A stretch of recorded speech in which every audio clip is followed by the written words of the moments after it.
जय हिंद दोस्तों।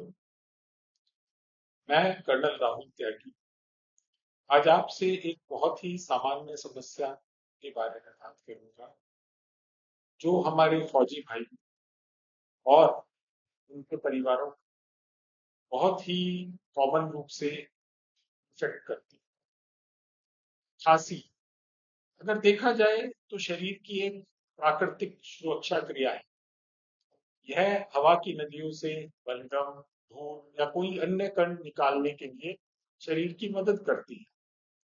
पर अगर ये खांसी लंबे समय तक रहे और धीरे धीरे बढ़ती जाए तो यह किसी गंभीर बीमारी का संकेत भी हो सकती है और इसे नजरअंदाज नहीं करना चाहिए।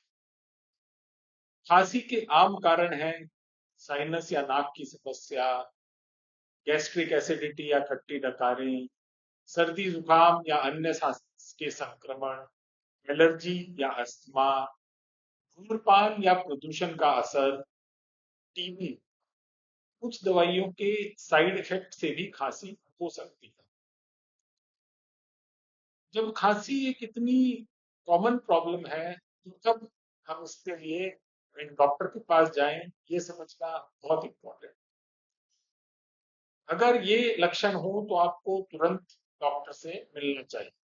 आपकी खांसी अगर 2 हफ्ते से ज्यादा चल रही है तो उसका दिखाना बहुत जरूरी है। खांसी के साथ आपको बुखार आ रहा है, सांस फूल रहा है या सांस से सीटी जैसी आवाज आ रही है, उसको डॉक्टर को दिखाना बहुत जरूरी है।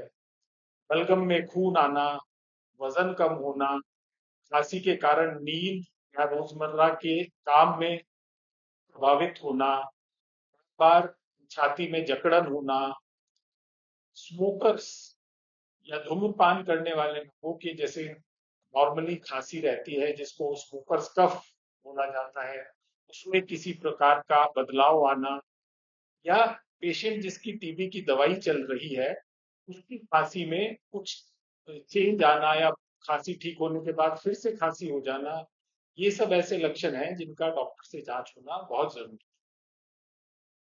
आप जब खांसी की प्रॉब्लम लेके डॉक्टर के पास जाएंगे तो आपका एक पूरा मेडिकल जांच फिर से किया जाएगा, पूरा फिर से देखा जाएगा कि आपको क्या क्या प्रॉब्लम हो रही है, क्या कारण से ये प्रॉब्लम हो सकती है। हो सकता है कुछ जांच भी करनी पड़े जैसे छाती का सीटी स्कैन या एक्सरे करना पड़े, एलर्जी की जांच करनी पड़े, एक दवाइयों की समीक्षा करनी पड़े कि कोई दवाई तो ऐसी नहीं है जिसके कारण से आपको खांसी हो रही है।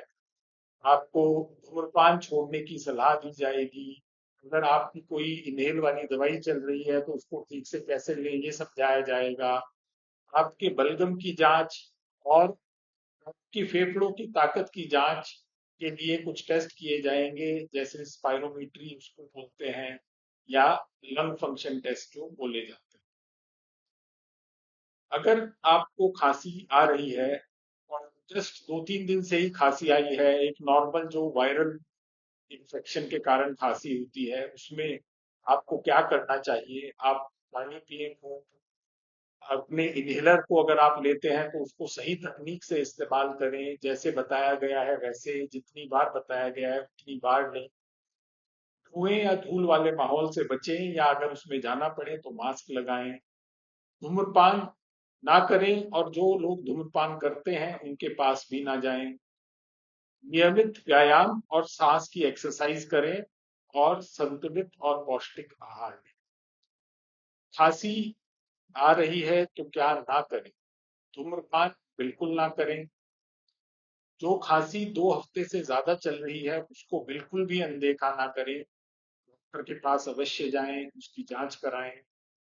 आपकी अगर कोई दवाई चल रही है खांसी के लिए उनको अचानक से बंद ना करें बिना डॉक्टर की सलाह के। अपने से कोई इसका इलाज करने की कोशिश ना करें। संक्रमण के अगर लक्षण हो, अगर ऐसे लक्षण है कि आपको टीबी हो सकता है तो दूसरे के पास जाके उसको ना फैलाएं। अगर एसिडिटी है तो खाने के तुरंत बाद लेटे हैं, उससे एसिड गले में आएगा और खांसी होने का चांस रहेगा।